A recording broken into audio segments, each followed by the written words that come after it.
अपनी सिलेबस की श्रृंखला में class 10th subject social science का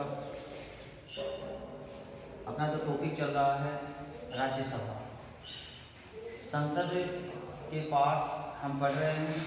इसमें आज का हमारा टॉपिक है राज्यसभा। आज हम राज्यसभा के बारे में पढ़ेंगे। देखिए, पहले ये पढ़ते हैं कि राज्यसभा का गठन कब किया गया था। तो पहली बार राज्यसभा का गठन था, पहली बार राज्यसभा का गठन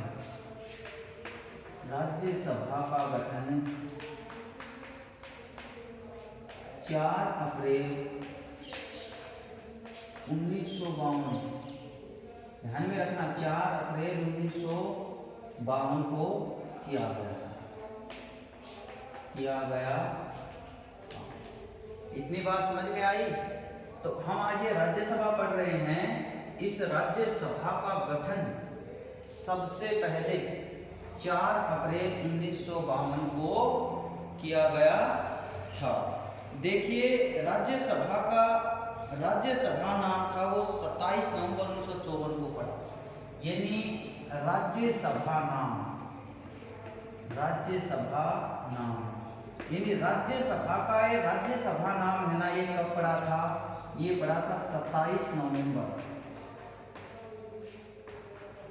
1954। भारत का सबसे बड़ा नागरिक सम्मान कौन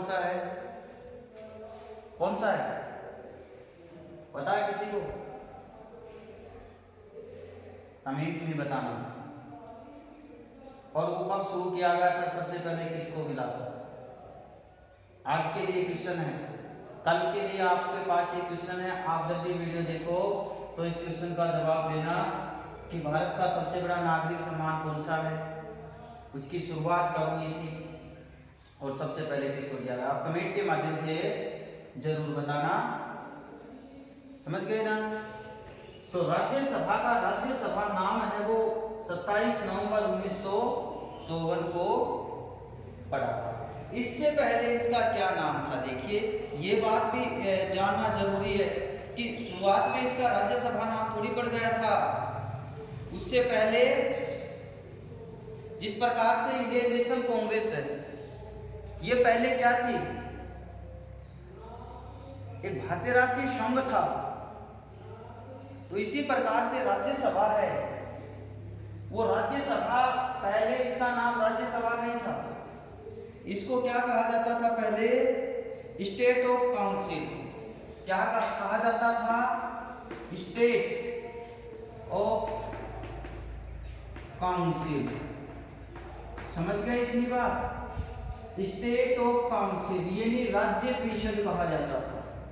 क्या कहा जाता था? राज्य परिषद। भाई, राज्यों का नेतृत्व ही तो करता है राज्यसभा। वहां राज्य से चुन करके प्रत्येक राज्य है, उस प्रत्येक राज्य से चुन करके वहां की जो असेंबली है, जो विधानसभा है, उस विधानसभा में जो एमएलए हैं, यानी जो MLA member of legislative assembly,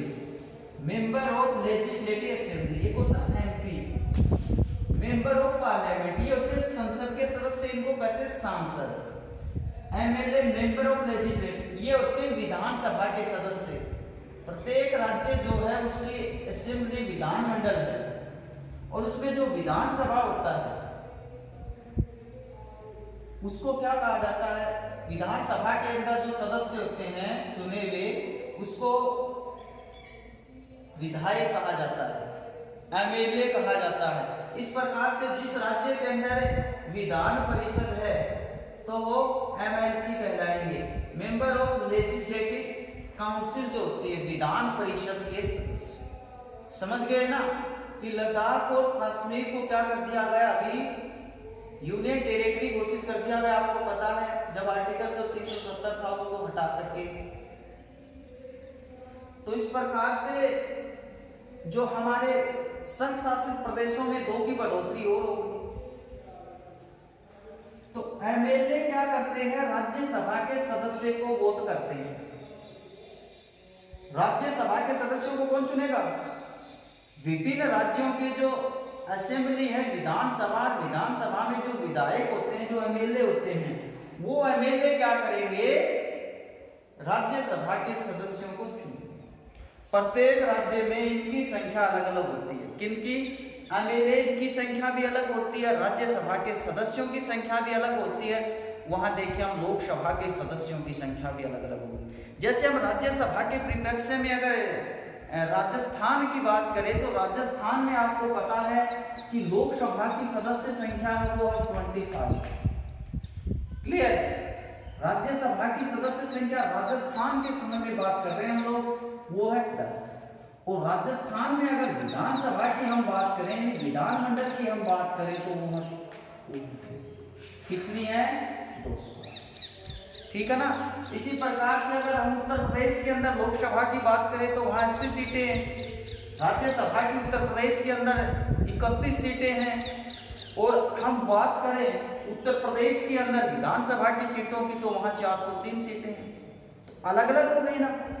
तो वहां ज्यादा सीटें होंगी तो वहां राज्यसभा के लिए ज्यादा सदस्य जाएंगे, कम सीटें होंगी तो राज्यसभा के लिए कम सदस्य जाएंगे। क्लियर हुई इतनी बात? तो इतनी बात समझ में आई ना कि राज्यसभा को पहले स्टेट ऑफ काउंसिल कहा जाता था, राज्य परिषद कहा जाता था, राज्यों का परिषद। पहली बार राज्यसभा का गठन 4 अप्रैल 1952 को किया गया और राज्यसभा का नाम था वो राज्यसभा कब रखा गया था? 1954 को। क्वेश्चन जरूर ध्यान रखना, कल वाला जो मैंने आपसे पूछा है। आगे बात करते हैं कार्यकाल के बारे में। किसकी बात करेंगे? कार्यकाल, यानी राज्यसभा का कार्यकाल। प्रिय विद्यार्थियों, राज्यसभा का कोई कार्यकाल नहीं होता, राज्यसभा के सदस्यों का कार्यकाल होता है। किसका होता है? राज्यसभा के सदस्यों का कार्यकाल होता है। कार्यकाल से पहले मैं एक बात और बता देता हूं आपको कि इसके उपनाम हैं। किसके? यानी राज्यसभा के अलावा इसको अन्य नामों से भी जाना जाता है। और वो अन्य नाम कौन से हैं? एक तो देखिए उच्च सदन। कौन सा सदन है? उच्च सदन। दूसरी बात आएगी राज्यों का सदन। कौन सा सदन है? राज्यों का सदन। तीसरी बात है विशिष्ट सदन, यानी ये भी इसी को कहा जाता है विशिष्ट सदन। तीसरा आएगा, चौथा आएगा इसमें द्विसदन। इतनी बातें यहाँ क्लियर हुई क्या? इन नामों से जाना जाता है। इसके अलावा इसको स्थायी सदन भी कहा जाता है। क्या कहा जाता है? स्थायी सदन। किसको? क्योंकि राज्यसभा कभी भंग नहीं हो सकता है। समझ में आएगी इतनी बात? राज्यसभा को कभी भंग नहीं किया जा सकता है, स्थायी सदन है राज्यसभा। विशिष्ट जन का सदन कहा जाता है इसको, विशिष्ट जन का सदन। इतनी बात समझ में आई? कौन से सदन को कहा जाता है विशिष्ट जन का सदन? राज्यसभा को। तो इसके जो अन्य नाम हैं वो भी आप ध्यान रखना। अब बात करते हैं कार्यकाल। देखिए राज्यसभा का कार्यकाल कितना होता है? तो अनुच्छेद 83 राज्यसभा का कार्यकाल स्थायी है। अनुच्छेद 83।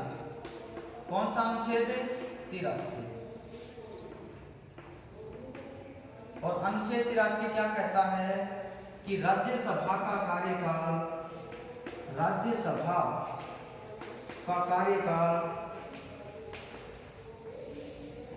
स्थायी होता है। क्या होता है? स्थायी होता। इतनी बात समझ में आई? राज्यसभा का कार्यकाल, ये बात कौन से अनुच्छेद में है? अनुच्छेद 83 के अंदर। कौन से अनुच्छेद में है? अनुच्छेद 83 के अंदर राज्यसभा का कार्यकाल है वो क्या है? स्थायी है। राज्यसभा के सदस्यों का कार्यकाल 6 वर्ष है। यानी सदस्यों का कार्यकाल कितना है? 6 वर्ष। यानी 1/3 सदस्य प्रत्येक 2 वर्ष के बाद सेवानिवृत्त होते हैं। क्या होते हैं? सेवानिवृत्त होते हैं। इतनी बात समझ में आ गई क्या कि राज्यसभा के सदस्यों का जो कार्यकाल है वो कार्यकाल होता है 6 वर्ष। ठीक है, कितना होता है? 6 वर्ष। लेकिन 1/3 सदस्य प्रत्येक 2 वर्ष के बाद क्या होंगे? रिटायरमेंट लेंगे और नए सदस्य रिप्लेस हो जाएंगे। किसकी जगह? जो सदस्यों ने सेवानिवृत्त ली है, सेवानिवृत्त हुए हैं। सभापति का कार्यकाल देखते हैं। सभापति, आपको पता है सभापति का कार्यकाल 5 वर्ष होता है। क्यों होता है 5 वर्ष? क्योंकि भारत का जो राष्ट्रपति होता है, पदानुक्रम से राष्ट्रपति दूसरे नंबर का पद होता है, आपको पता है। उपराष्ट्रपति, सॉरी, राष्ट्रपति प्रथम पे आता है, सेकंड पे आता है उपराष्ट्रपति। भारत का संवैधानिक प्रमुख होता है, संवैधानिक जो प्रथम व्यक्ति होता है संविधान के अनुसार भारत में, वो राष्ट्रपति होता है। अब देखिए दूसरे नंबर पे जो सभापति, सॉरी, व्यक्ति होता है, उपराष्ट्रपति का पद होता है। उपराष्ट्रपति कोई व्यक्ति विशेष न होकर के एक पद है। सभापति अर्थात राज्यसभा का सभापति कौन होगा? भारत का उपराष्ट्रपति होगा। और भारत के उपराष्ट्रपति का कार्यकाल कितना होता है? 5 वर्ष होता है। कितना होता है? 5 वर्ष होता है। इसीलिए वह राज्यसभा का प्रदेश सभापति तो है, लेकिन कार्यकाल के मामले में जो उपराष्ट्रपति का कार्यकाल होगा उतना ही उसका भी कार्यकाल होगा। राज्यसभा को स्थायी बनाने के लिए 1952 में सभी सीटों पर एक साथ चुनाव करवाया गया था।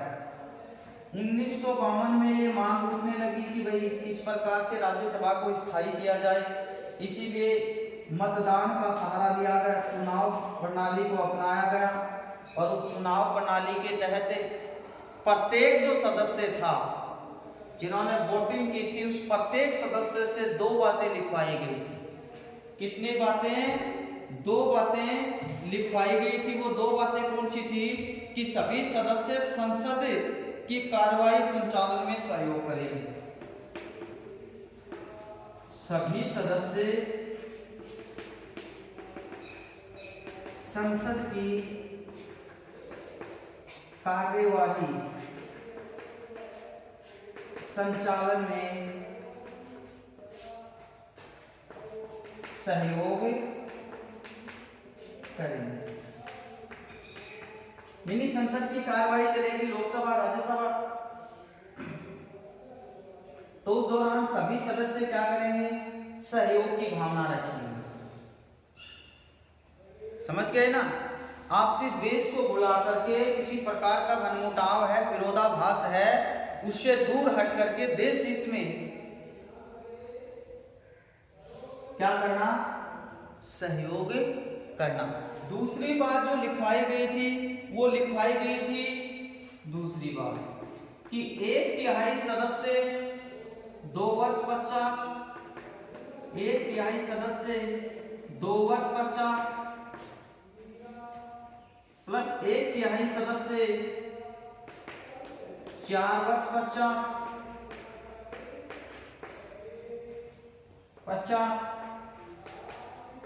प्लस 1/3 सदस्य 6 वर्ष पश्चात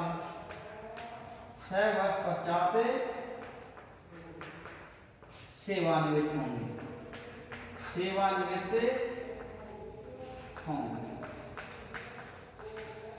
इस बात को यूं समझ लेते हैं, राज्यसभा के सदस्य का कार्यकाल कितना होता है? 6 वर्ष होता है। कितना होता है? 6 वर्ष। तो 2 + 2 + 2 6 वर्ष हो गए ना। तो ये 2 सदस्य जो 1/3 सदस्य होंगे फिर 2 वर्ष में हट जाएंगे, इसकी जगह और आ जाएंगे, इतने हटे 1/3 सदस्य। उसके बाद में अगले 2 वर्ष में 4 हो जाएंगे ना, 4 वर्ष में 1/3 सदस्य और आ जाएंगे, हटेंगे तो 1/3 सदस्य नए भी तो आएंगे ना। और लास्ट में 1/3 सदस्य हटेंगे, रिप्लेस होगा 1/3 सदस्यों का। समझ गए? तो ये 2 बातें लिखवाई गई थी जब 1952 के अंदर राज्यसभा को स्थायी बनाने के लिए चुनाव का सहारा लिया गया था। और प्रत्येक सदस्य से 2 बातें लिखवाई गई थी कि सभी सदस्य संसद की व्यवस्थित जो कार्यवाही है, सुव्यवस्थित कार्यवाही में सहयोग करेंगे। और दूसरी बात ये लिखवाई गई थी कि 1/3 सदस्य 2 वर्ष के बाद में, 1/3 सदस्य 4 वर्ष के बाद में और अंतिम 1/3 सदस्य 6 वर्ष के बाद में सेवानिवृत्त होते रहेंगे। क्या होते रहेंगे? सेवानिवृत्त होते रहेंगे। आप इन बात को विशेष रूप से ध्यान रखना। कार्यकाल अनुच्छेद 83 के अंदर राज्यसभा का कार्यकाल स्थायी होता है। राज्यसभा स्थायी है, ठीक है ना। सदस्यों का कार्यकाल 6 वर्ष है और वो बात आपको बता दी कि 1/3 सदस्य प्रत्येक 2 वर्ष के बाद में सेवानिवृत्त होते रहेंगे। अब देखिए, एक स्थायी सदन है लॉटरी प्रणाली के द्वारा। कौन सी प्रणाली के द्वारा? लॉटरी प्रक्रिया के माध्यम से। लॉटरी प्रक्रिया के माध्यम से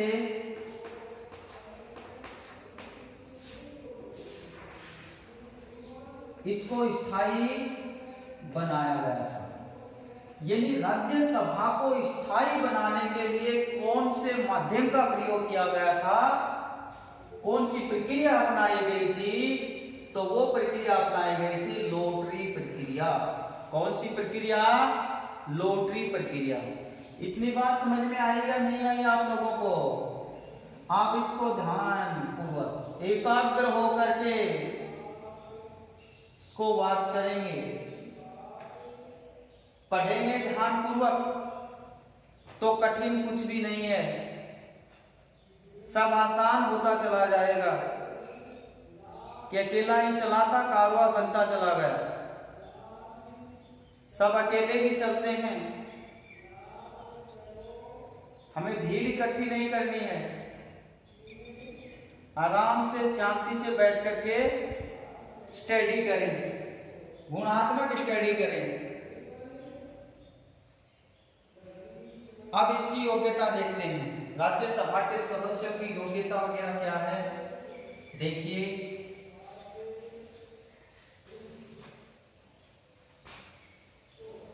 योग्यता एबिलिटी, योग्यता। योग्यता में देखिए सीधी सी बात है, वह भारत का नागरिक है, वह भारत का, सभी को पता है। किसी की भी योग्यता पूछी जाती है तो ये योग्यता तो कंपल्सरी है, वह भारत का नागरिक है। दूसरी योग्यता उसके अंदर क्या होनी चाहिए? वह है न्यूनतम आयु 30 वर्ष से पूर्ण कर चुका हो। न्यूनतम आयु 30 वर्ष पूर्ण कर चुका हो। देखिए, प्रधानमंत्री होता या संसद के सदस्य होते हैं, विधानसभा के सदस्य होते हैं, इनकी आयु 25 वर्ष। समझ गए ना इतनी बात को? विधान परिषद और राज्यसभा के सदस्यों की आयु 30 वर्ष, राष्ट्रपति उपराष्ट्रपति की आयु 35 वर्ष। ये होनी चाहिए। समझ गए ना इतनी बात को? तो न्यूनतम आयु अधिकतम आयु का कोई प्रावधान नहीं है भारतीय संविधान में। अमेरिका जैसे है, वहां पे 2 बार, अमेरिका के अंदर एक व्यक्ति 2 बार राष्ट्रपति बन सकता है। उसके बाद में उनके संविधान के अनुसार एक व्यक्ति तीसरी बार राष्ट्रपति नहीं बन सकता। लेकिन भारत में ऐसी कोई शर्त नहीं है, एक व्यक्ति कितनी बार भी सर्वोच्च पद को सुशोभित कर सकता है। राजेंद्र प्रसाद, आपको पता, भारत के पहले राष्ट्रपति थे, 2 बार राष्ट्रपति पद पर रहे। देखिए आगे, लाभ के पद पर न हो, पागल व दिवालिया ना हो। तीसरी बात है, किसी लाभ के पद को, किसी लाभ के पद पर न हो, दिवालिया व पागल नहीं ठहराया गया है। बात समझ में आ गई? यानी उसके ऊपर किसी प्रकार का कर्ज वगैरह नहीं होना चाहिए। अगर कर्ज वगैरह है तो फिर चुनावी जो शर्त है उसको पूरा नहीं कर रहा है। ऐसा व्यक्ति राज्यसभा का सदस्य नहीं बन सकता है। एक पद के अतिरिक्त उसने कोई अन्य पद पे वो एक तरीके से उसने धारण कर रखा है, या उस पद पर वो आसीन है और राज्यसभा का सदस्य बन गया, तो उसको एक पद छोड़ना पड़ेगा, क्योंकि एक व्यक्ति एक साथ एक से अधिक पदों को धारण नहीं कर सकता है। भारतीय संविधान इस बात की अनुमति नहीं देता है। न्यूनतम आयु आपको पता, अधिकतम आयु का संविधान में कोई उल्लेख नहीं है, कोई प्रावधान नहीं है। इसलिए न्यूनतम आयु को ही क्या माना गया है? आधार माना गया है। तो न्यूनतम आयु कितनी होनी चाहिए राज्यसभा के सदस्य के लिए? 30 वर्ष होनी चाहिए। राष्ट्रपति, उपराष्ट्रपति, राज्यपाल के लिए कितनी होनी चाहिए? 35 वर्ष से होनी चाहिए। बात समझ में आई? आप देखते हैं राज्यसभा के सदस्यों की चुनाव प्रक्रिया। चुनाव प्रक्रिया क्या है? ध्यान से देख लेना, इनको उतारते चलना कॉपी में। चुनाव प्रक्रिया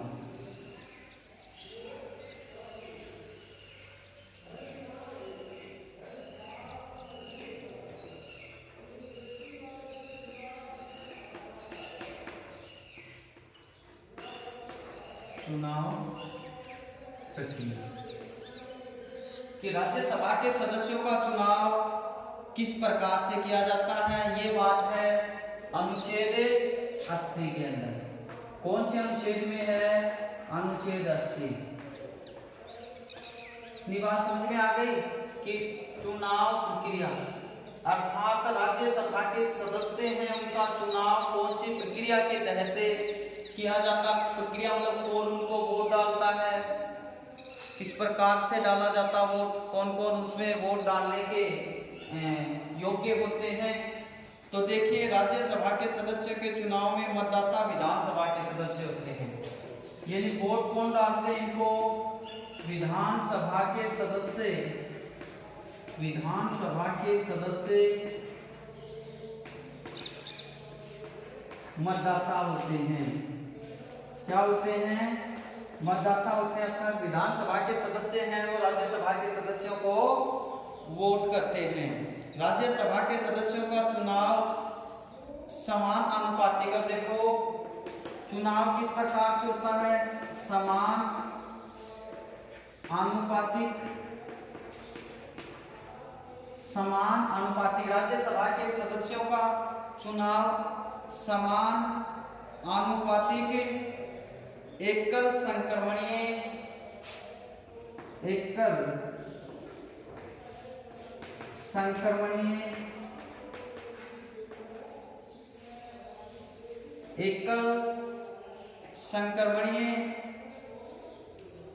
खुली मत पद्धति के द्वारा होता है। खुली मत पद्धति